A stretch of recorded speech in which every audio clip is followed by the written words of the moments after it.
หมอยสูงค่ะหมอยสูงพี่น้องผู้ปันแห้งขาวใส่หมอหอมกุ๊กก็ค่ะมื้อนี้เป็นวันที่18เดือนธันวาคมปี2025ในตอนรายการเฮาค่ะตอนในเดี๋ยวเนาะพี่น้องค่ะมารับถอมด้วยข่าวเงาเกี่ยวกับไปลองเพสภาวะเพไฟเพหลอยไฟเนี่ยค่ะนี่ก็เลยเกิดขึ้นเปิงเป็นหลอยไฟโพ่งแตกค่ะอันเป็นเผาเตามันในปงคืนเหนือต้องฟ้ากลางหาวสูงถึง11กิโลเมตรปลายว่าจังไหน เมื่อวันที่17เดือนธันวาคมที่6ปี2025ข้าวย่ำกลางค่ำ5โมงครึ่งค่ะสำนักข่าวย่ำในพื้นที่ค่ะเนาะอยู่ที่ห้องการฝ่ายปักดาไปด้วยหลอยไฟที่เมืองอินโดนีเซียเลยออกมาเปิ้นเผาลาดว่าหลอยไฟอันมีชื่อว่า Levotopi Laki ในเลยเกิดขึ้นเปิงเป็นโพรงแตกนั่นขนาดเนาะเฮ็ดให้อันเป็นเผาเตามันได้นี่ก็โพ่งปิ๋วขึ้นกว่า หรือต้องฟ้ากลางหาวในสูงแต่สูงวาเฮ็ดจังได๋เนาะ10กิโลเมตรปลายเฮ็ดจังได๋ค่ะนะได้ก็เป็นที่หิ้มห้อมกลฟอนเลสเมืองอินโดนีเซียเนี่ยเขาเอาเฮ็ดให้ตั้งไฟลงปองจึงเขาเนี่ยก็เฮฮามปันให้ก้นวันก้นเมืองกว่าจู้จำดีลอยไฟนั่นนะคะค่ะไฮไลต์อยู่ห่างไกลกันตั้งลอยไฟใน DA สุดมันใน7กิโลเมตรปั่นม่วนว่าเฮ็ดจังได๋ค่ะต่อถึงย่ำเลี้ยวในอยู่ที่ภูมิพลพรเขาเนี่ยก็ยังตึกทัดหา ก้นอันและหาพรต้มยอนก้นหมัดเจ็บว่าสองว่าเจ้านายเฮ็ดจังแหนวเนาะปยก็เฮฮามอำปันก้นหวานก้นเมืองในมีรองตรงหนึ่งเนาะอันอยู่หิมห้อมเจังนั้นค่ะอันอยู่หิมจำ7กิโลเมตรปั่นม่วนลอยไฟนั่นก็อย่าไปกว่าจำแลอย่าไปกว่าเฮ็ดซังอีสางเฮ็ดเนี่ยเนาะย้อนเพราะว่าก็มันเป็นเพเฮ็ดเนี่ยนะเลือเส้นนั่นก็ต่อป้อถึงมือเหลียวในค่ะเนาะ ก็ยังตึกไลไม่ใจอยู่ค่ะรอยไฟในมันทางว่ามันอำไปยาวเตะๆมันยังตึกให้มีร่องโพรงแตกอยู่สังอยู่เฮ็ดจั่งใดและสังว่ามีฝนตกลงมาเนี่ยก็ยิงแค้นเตจังเฮ็ดให้เป็นเขาฮ้องว่าจั่งอันเป็นเผาเตามันว่าจั่งใดเป็นน้ำเป็นหนองแหวก็ไหลเข้าจู่จมปื้นติวหิมวานว่าสังว่าจั่งใดจังเป็นไหลเฮ็ดเนี่ยนะกำนั้นและให้เตอร์ไลฟังกันเลยสินั้นเจ้าหน้าที่ก็ ยังปันฟังให้ก้นวันก้นเมืองอันอยู่หิมจำเจ้านั้นไหนก็ใส่ผ้าต้มซบอยู่ตาเซเฮ็ดจังไหนคะออตั้งฝ่ายปักตาด้วยเขาก็ลาดว่าเปิงเป็นในปอกำในมีก้นวานในหมู่วานที่มันในหมกหนึ่งวานไหล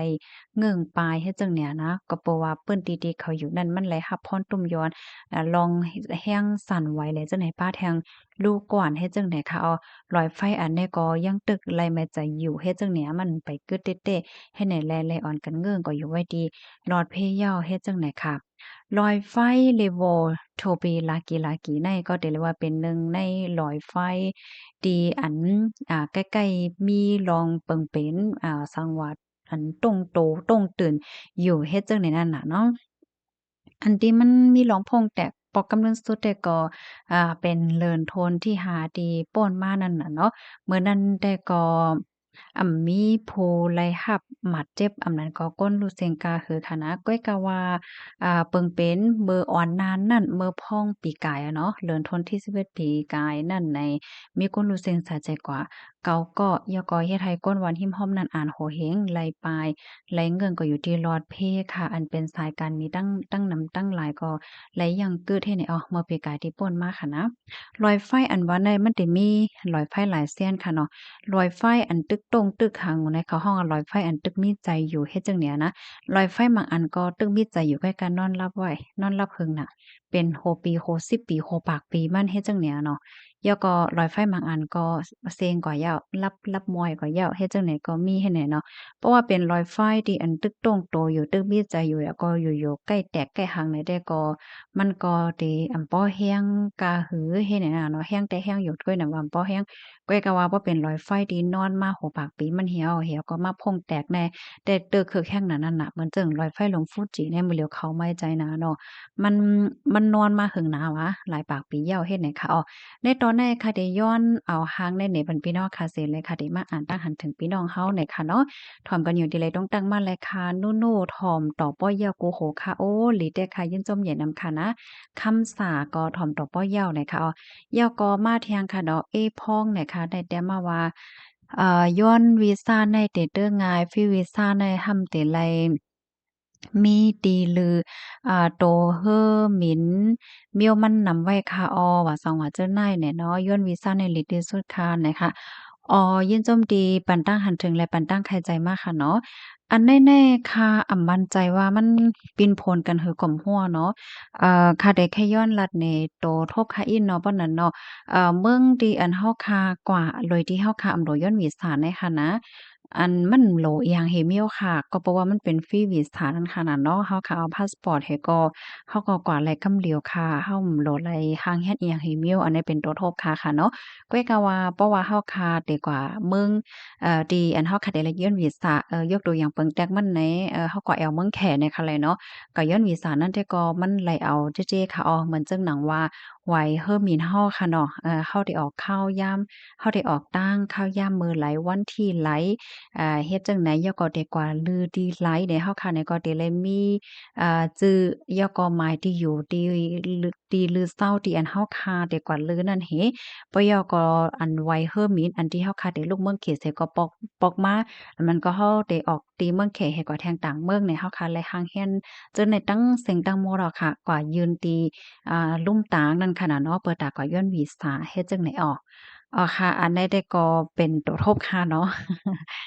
ค่ะก็อบโอ้กันไล่นะพันแล้วที่มีความถามมันก็แค่เป็นข้อแนะนำแหละจังไหนก็ต้องถามมาเลยอยู่ให้ไหนค่ะ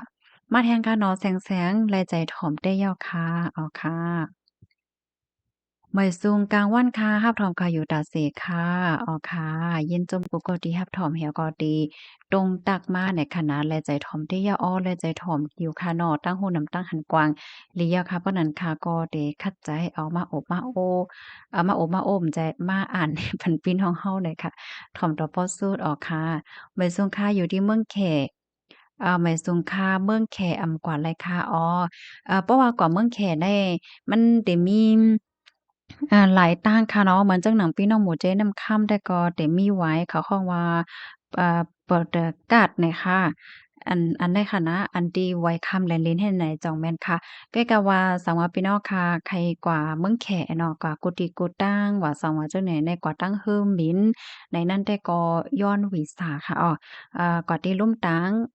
เพราะว่าเฮาค่ะได้ก็ย้อนวิสาก็อันไว้หยังก็ปรับค่าเบิ่งพาสปอร์ตเฮาเหแล้วก็ไว้เฮอมินอันเฮาคาเดมินเข้ามินออกดีเฮาคาเดกว่าลือเนาะแผนการเข้าตั้งเฮาและจังได๋เห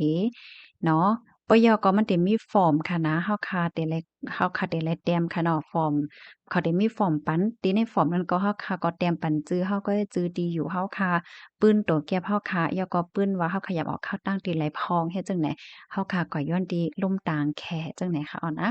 พอก่อที่เมืองแขอ้อค่ะ มาแทงค่ะหมอก้อมแขอ๋อหมอก้อมแขหาเอาป้อหมอก้อมแขได้ก็เมืองแขแน่งายอะค่ะดีเมืองแขได้ได้ก็เปิ้นใจลิแขความแขค่ะแอปพลิเคชันหางจังไหนก็ใจเป็นอันแขเฮ็ดออกโมดเฮ็ดจังไหนค่ะอ๋อมาแทงค่ะในเมืองโค้งกลางไหนคะเนาะอ๋อค่ะ หมอยซุงค่ะต้องตักมันแหละค่ะอ๋อถูกแม่นดีถ่อมเด้อค่ะโอ้ยินโจมตีหลายใจค่ะเนาะนั่นยอค่ะอันเพราะว่าพี่น้องค่ะที่มีปรับสีเหลืองค่ะเนาะ1ปอก1หลายค่ะเนาะปอกไข่ก็เหล็กก็แอวและจุดไหนก็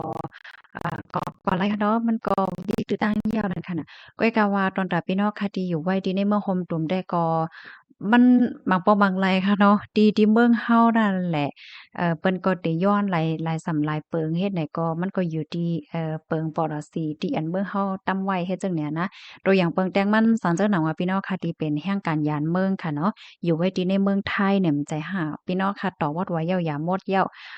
ยาวก็มีวีซามีไว้เฮ็ดการณ์ในค่ะเนาะเพราะว่าพี่น้องค่ะได้กว่าแอวนอกเมืองเนี่ยเนาะตัวอย่างมันกว่าที่เมืองสิงคโปร์เมืองเวียดนามเมืองที่ในอาเซียนเฮ็ดจั่งใดพี่น้องค่ะก็ย้อนเรือนที่ไล่เรือนที่แล้วก็พี่น้องค่ะก็แอวไล่ค่ะ มันโหลไล